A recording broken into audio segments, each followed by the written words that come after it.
हम लोग चंगाई पाते हैं, हम लोग मिरेकल्स देखते हैं, हम लोग खुश हो जाते हैं, आनंद कूदने लग जाते हैं, धन्यवाद देने लग जाते हैं। धन्यवाद के लिए मना नहीं है। रियल चीज क्या चाहता है वो, रियल काम क्या चाहता है हमारी जिंदगी के अंदर, वो देख लीजिए। अगर आप धन्यवाद भी कर दिए, फिर से अगर आप पाप कर रहे हैं, तो क्या यीशु मसीह को अच्छा लगेगा? परमेश्वर जब आपने उसका अपने आपके जीवन में मिरेकल को किया है, आपके जीवन में चमत्कार को किया है, हालेलुया, आप आनंदित होइए, आप खुश होइए, आप नाचिए, आप गाइए, वो आपके लिए है, वो सब आपके लिए है। लोगों को बताइए, वो सब आपके लिए है। लेकिन यीशु के लिए ये है कि तू पाप मत करियो। यीशु ने आगे नहीं पूछा तू नाच गा रहा, नहीं ठीक है, फिर से पाप मत करियो। हम लोग भूल जाते हैं इस बात, हम लोग इस चीज को भूल जाते हैं। और जब परमेश्वर का काम हमारी जिंदगी में हो जाता है, हम टोटली कहीं ना कहीं फिर वैसा ही जीवन जीने की कोशिश करते हैं। और आगे क्या लिखा है, पढ़ो एक बार। ओ ध्यान रखियो, ठीक है तू चंगा हो गया है, 38 साल से तेरी जिंदगी खराब थी, 38 साल से हालेलुया तो अब आधी जिंदगी बीमारी में बिता चुका है। लेकिन अब ध्यान से सुन, ठीक है तू चंगा हो गया है, लेकिन पाप मत करियो। हाँ, कहीं ऐसा ना हो इससे कोई भारी विपत्ति तुझ पर आ पड़े। अगर हम फिर भी पाप करेंगे, हम फिर भी गलती करेंगे, फिर भी गुनाह करेंगे, फिर भी अपराध करेंगे, तो अभी विपत्ति नहीं आएगी, क्या आएगा? भारी विपत्ति आ सकती है, भारी प्रॉब्लम्स आ सकती है। और उसका जिम्मेदार यीशु नहीं होगा, उसका जिम्मेदार हम खुद होंगे। हालेलुया, उसके जिम्मेदार हम खुद होंगे। आज बहुत सारे लोग कई सालों से, कई महीनों से कहीं ना कहीं आज भी बीमारी में हैं, आज भी संकटों में, आज भी मुसीबतों में कहीं ना कहीं गिरे हुए हैं। हमें देखना है क्या मुझसे गलती हो रही है, क्या परमेश्वर कहीं ऐसा तो नहीं अभी भी मुझसे कुछ पाप हो रहे हैं, कहीं ना कहीं आज भी मैंने अपने आप को कहीं बदला नहीं है, या मैंने अपने आप को चेंज नहीं करा, आज भी मैंने अपने आप को वैसे ही बनाकर रखा हुआ है क्या? कहीं ऐसा ये तो नहीं कुछ अभी भी प्रभु चाहता हो आपकी जिंदगी में कुछ बदलाव को देखना? वो बोल रहा है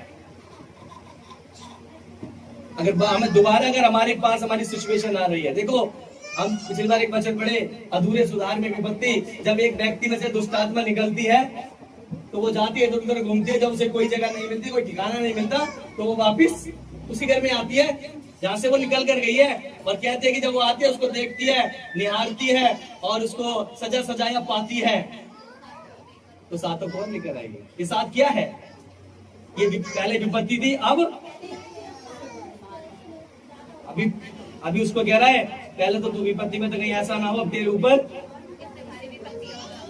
भारी विपत्ति पड़ सके।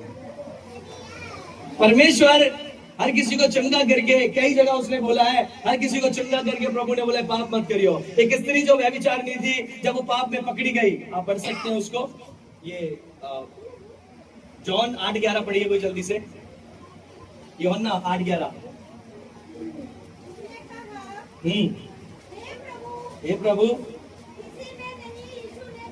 हाँ मैं भी तुझ पर दंड की आज्ञा नहीं देता, बस ध्यान रख, जा फिर पाप मत करना, जा फिर से पाप मत करियो।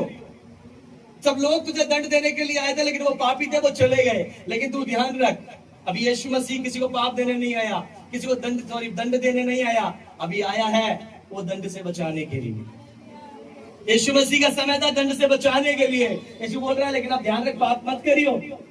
और फिर भी अगर तू पाप करेगी तो उसका भाई तेरे को जिम्मेदारी, तेरे को खुद होगी, उसकी जिम्मेदारी खुद होगी।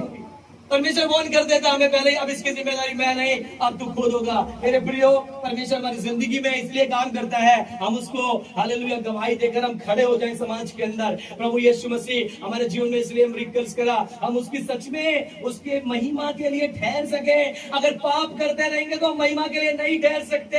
हालेलुया, सच में वो चाहता है कि जब हमारे जीवन में मिरेकल्स हो, हम आज्ञाओं का पालन करें। अगर मिरेकल्स होंगे, अगर उसके बाद भी आज्ञाओं का पालन नहीं करेंगे, उसकी बात को मानेंगे नहीं, वो जैसे कह रहा वैसे करेंगे नहीं, अपने मन के अनुसार चलते रहेंगे, अपने दिल के अनुसार चलते रहेंगे, हालेलुया, तो हमारी जिंदगी में कैसे परमेश्वर की मर्जी पूरी होगी?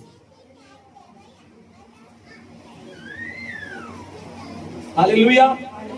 अगर हमेशा हमारी जिंदगी में आज एक क्षण प्रभु ने बढ़ाया है ना, वादा करिए प्रभु मैं और अपना जीवन तुझे देने के लिए जा रही हूँ। हालेलुया। मैं और अपना जीवन तुझे देने के लिए जा रहा हूँ। मैं परमेश्वर और अपने अंदर बदलाव लाने के लिए जा रहा हूँ। अब बदलाव नहीं लाएंगे, वहीं पर रहेंगे। मेरे क्लास में एक लड़का पढ़ता था, वो 6th क्लास में। मैं गया तो वो 6th में मिला, मैं 7th में गया तो भी वो 6th में ही था, मैं 8th में गया तो भी वो 6th में ही था। क्यों? बाकी सब आगे जा रहे हैं, वो 6th में क्यों है? सीरियस नहीं है। 3 साल बाद हुआ क्या? स्कूल का काम होता भाई, 3 बार फेल तो स्कूल से बाहर, डिसमिस। आई वो स्कूल से निकाल दिया गया, वो वहीं पर उसकी पढ़ाई स्टॉप हो गई, वो पढ़ नहीं पाया उसके